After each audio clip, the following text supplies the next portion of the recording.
After 70, many seniors unintentionally start using phrases like, "I'm just old," "I'm too old for this," or "What do you expect at my age?" While these statements may seem harmless or even humorous, they carry deep psychological and social consequences. Repeating such phrases not only reinforces negative beliefs about aging within your own mind, but also teaches others to see you as weak, incapable, or irrelevant.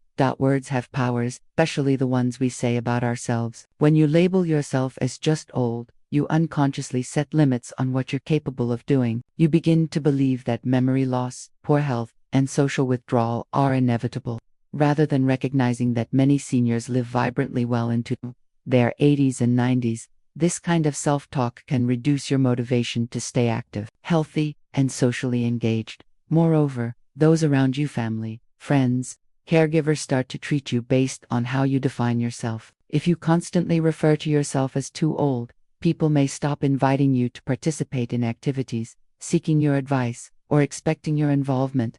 They begin to treat you as fragile, dependent, or out of touch. This creates a feedback loop of isolation and decline, where your sense of identity becomes increasingly tied to helplessness. Instead of saying, "I'm just old," consider more empowering alternatives. "I may be older, but I still have value. Age gives me perspective and strength. I'm not done growing or contributing." Language shapes perception, and perception influences action. By choosing words that reflect strength, wisdom, and resilience, you not only uplift yourself, you train others to see your age as a sign of depth, not decay. Also, consider the emotional impact on the younger generation. Grandchildren, children, or even community members may internalize the message that aging is nothing more than a slow decline. This creates a culture of ageism, where growing older is feared rather than respected. As an elder, you have the opportunity to redefine what aging looks and sounds like. Speak life, not limitation. Finally, neuroscience shows that self-talk affects brain health. When you repeat disempowering phrases, it can raise stress levels and weaken immune response over time. In contrast, positive affirmations have been linked to improved mood, better cognitive performance, and reduced symptoms of anxiety and depression even in older adults. In summary, banishing the phrase, "I'm just old," from your vocabulary is a small but powerful act of mental self-defense. It preserves your dignity, reinforces your purpose, and influences how others treat and perceive you. Aging is not the end of growth, it's a continuation of life's richness. Speak as though your best years still have something to teach, and they will. As we age, it's natural to reflect on the past. After 70, many people find comfort in sharing life experiences and stories. However, when the focus turns repeatedly to painful memories, losses, betrayals, regrets, or hardships, it can become emotionally damaging rather than healing. Repeating negative memories doesn't help you get over them. Instead, it's like reopening an old wound again and again, preventing true emotional recovery and keeping the pain alive. The brain doesn't always distinguish between what's happening now and what happened years ago when a memory is vivid. So every time you recall and retell a painful experience, you may relive the stress, sadness, or anger associated with it. Over time, this pattern can fuel chronic sadness, bitterness, or even depression, especially when there's no resolution or shift in perspective. Additionally, constantly revisiting negative memories can impact your relationships. Family, friends, or caregivers may become emotionally drained if every conversation returns to painful stories. While it's important to be heard and understood, excessive focus on the negative past can push people away or create tension. Younger family members may not fully understand your pain and may feel helpless or disconnected, especially if they hear the same stories without any positive takeaway. It's also important to realize that the past can start to define your identity. If you frequently repeat, "I was never appreciated, people always used me," or "I lost everything I loved," your mind starts to see this as your story even if it wasn't the full truth. This narrow lens can prevent you from appreciating the joys, lessons, and victories that also shaped your life. After the age of 70, time and energy become precious resources. Many seniors, especially those who have always been giving, kind, or community-focused, struggle with the habit of saying yes to everything. Whether it's agreeing to attend events, take care of grandchildren every day, help a neighbor constantly, or say yes to demands from family or friends even when tired. This automatic yes can become harmful. Saying yes when you mean no leads to emotional exhaustion, physical fatigue, and eventually resentment. Many elders feel guilty turning people down, especially when it involves family. There's a fear of appearing unhelpful, selfish, or irrelevant. But the truth is, constantly saying yes drains your inner peace and weakens your health. At this stage in life, boundaries aren't a luxury, they are survival tools. One of the biggest dangers of being overly agreeable is neglecting your own health. Many seniors ignore aches, pains, or mental burnout just to please others. You may skip rest, miss medications, or avoid important appointments simply because you filled your time with obligations that weren't yours to carry. This can accelerate aging and lead to unnecessary medical complications or emotional breakdowns. There is also a psychological toll. When you always say yes to others, you slowly say no to yourself. Your hobbies, interests, relaxation time, and inner joy begin to vanish. You may find yourself feeling invisible, taken for granted, or even bitter, but unable to break the pattern. Over time, this creates a loss of self-worth. People-pleasing becomes a trap, not a virtue. Learning to say no without guilt is a powerful form of self-care. It doesn't mean you love others less. It means you're finally honoring your own needs, limitations, and health. When you say no, you make space to say yes to what truly matters: peaceful mornings, meaningful conversations, spiritual practices, personal projects, or simple rest. This doesn't mean you become isolated or unwilling to help others. It means you learn to give from a place of choice, not obligation. You decide when and how you contribute, based on your energy levels, mental clarity, and personal priorities. That's empowerment, not selfishness. To start this shift, practice polite but firm ways to say no. I'd love to help, but I need to rest today. Let me think about it and get back to you. I'm focusing on my health right now, so I'll have to pass. Each time you say no with grace and intention, you build your confidence and protect your well-being. Over time, people will learn to respect your boundaries, and those who truly care for you will support them. After your physical and emotional energy becomes more limited and more precious. That's why it's important to be selective about the places you go. Some locations may seem harmless or even nostalgic, but they can actually leave you feeling exhausted, sad, anxious, or even physically unwell. These are what we call draining places, and avoiding them is a form of self-respect and self-care. Draining places can include chaotic family gatherings filled with unresolved tension, hospitals or clinics where you're not the patient but are pulled into someone else's stress, or even community events that require standing for long periods, loud noise, or complex social interactions. You may leave these places more tired, discouraged, or emotionally overloaded than when you arrived. Sometimes, the drain is more emotional than physical. For instance, visiting old neighborhoods where you experienced trauma, grief, or loss may trigger painful memories. Going to a friend's house who constantly complains or talks negatively can leave you feeling depleted. Even religious or social spaces you once loved may start to feel heavy if the environment no longer matches your emotional or spiritual needs. As you age, your environment plays a major role in your health. Research shows that older adults are especially sensitive to overstimulation, noise, and tension. A single stressful event can raise your blood pressure, elevate your heart rate, disturb your sleep, and even suppress immune function. Places that once felt manageable in your younger years may now feel overwhelming, and that's not weakness, it's wisdom to acknowledge it. Another hidden risk of draining places is that they can steal your joy. If you constantly go to places out of duty, guilt, or habit, then you start to associate aging with emotional discomfort. That's not what your later years should feel like. Instead of feeling energized by your surroundings, you might find yourself needing days to recover. That's a signal to reassess. Here's a simple rule.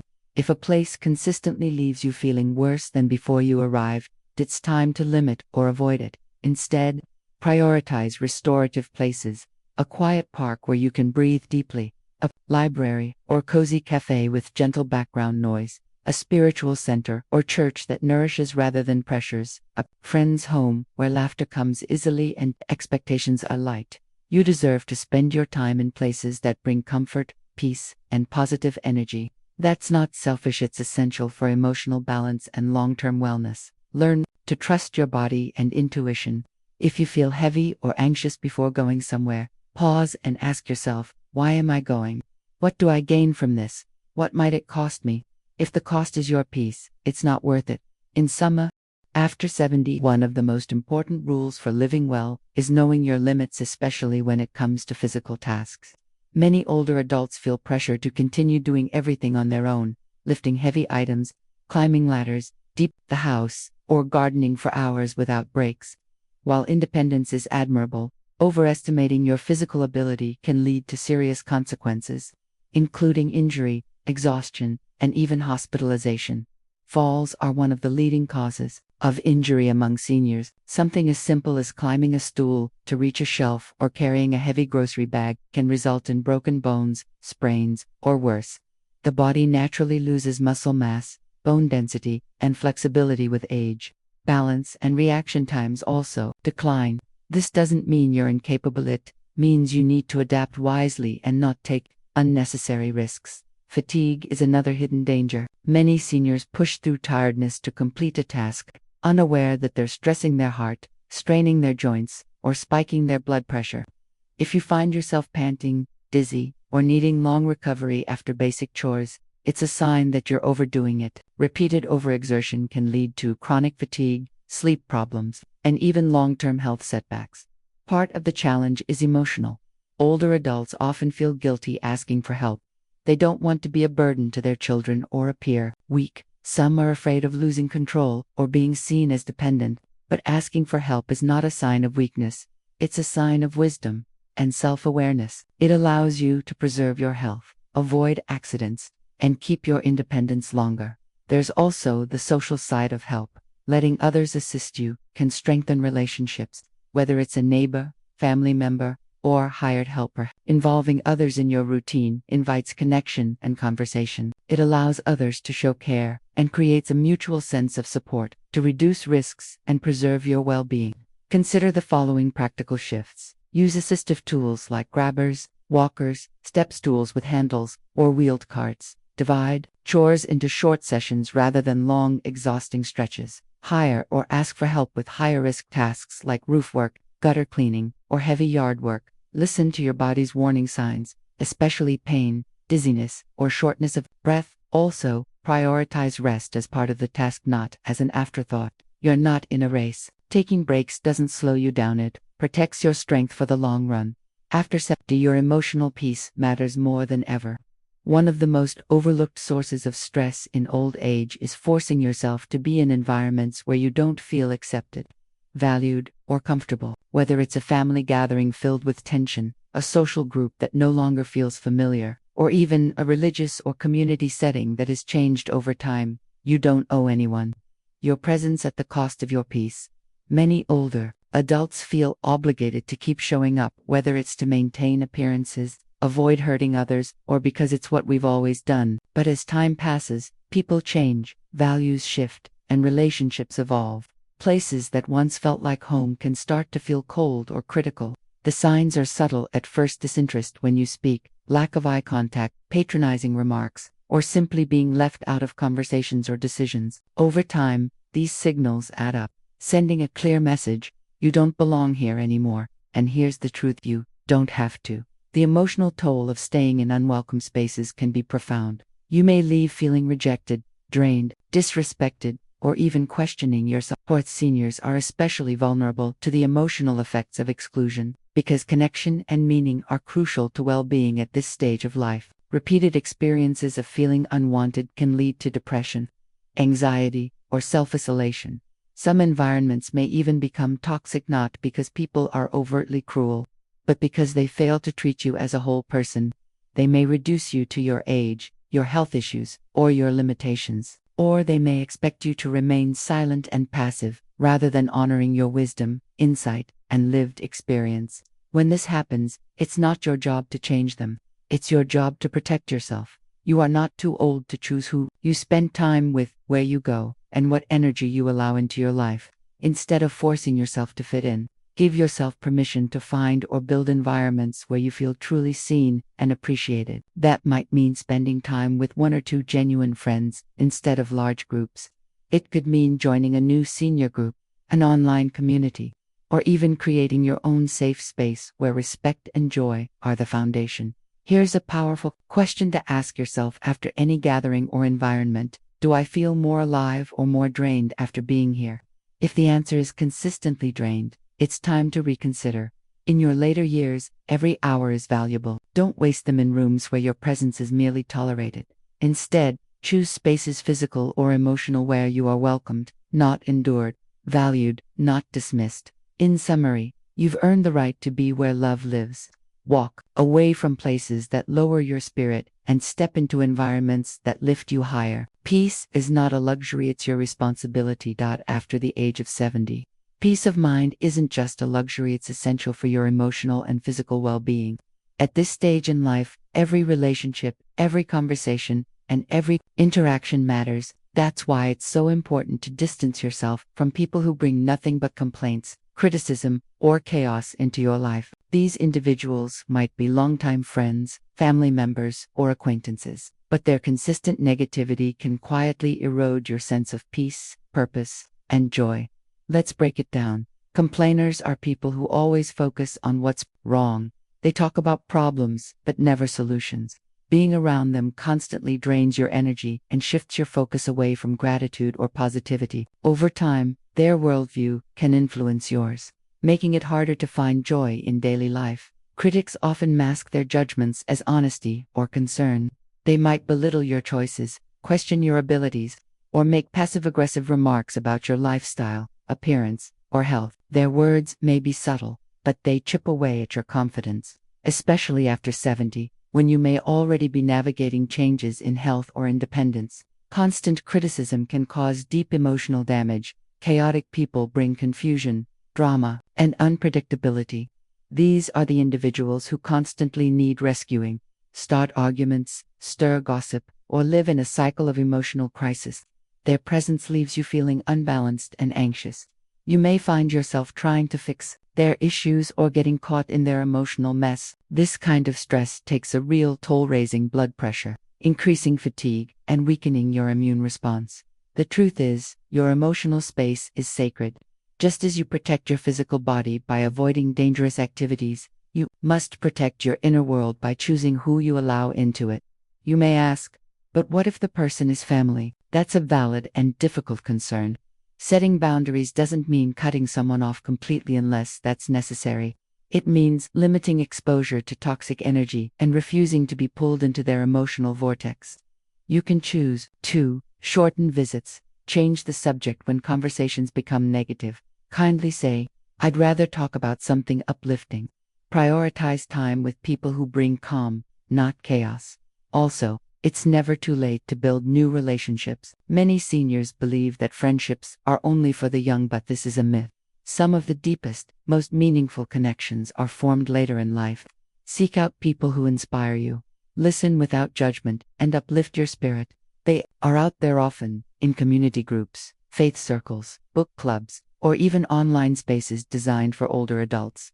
One of the most profound truths that becomes clear after the age of 70 is this: not all relationships deserve to continue. Some connections, even long-standing ones, can become toxic over time. Whether it's a controlling family member, a manipulative friend, or someone who constantly reminds you of your past mistakes. These relationships don't just hurt your feelings, they can damage your confidence, limit your freedom, and rob you of joy. At this stage in life, you deserve to feel empowered, respected, and at peace. If someone makes you feel small by belittling your ideas, ignoring your opinions, or treating you like you're no longer relevant, they are shrinking your sense of self-worth. Often, this kind of treatment becomes subtle: sarcastic remarks, exclusion from decisions, or constant corrections that undermine your independence. Over time, it can leave you doubting yourself and losing the inner strength you've built over a lifetime. Equally harmful are relationships that make you feel guilty. Some people use guilt as a weapon, constantly reminding you of what you didn't do, how you let them down, or what they've done for you. They may bring up the past to control you in the present. This kind of emotional manipulation is draining and unfair. You should not have to carry emotional burdens from others to keep the peace. You're not here to fulfill someone else's version of who you should be. And then there are those who leave you feeling powerless. They make all the decisions, speak for you, dismiss your boundaries, and control how much time, money, or attention you give. They may think they're helping, but in truth, they are limiting your freedom and voice. These relationships slowly erode your autonomy and can even lead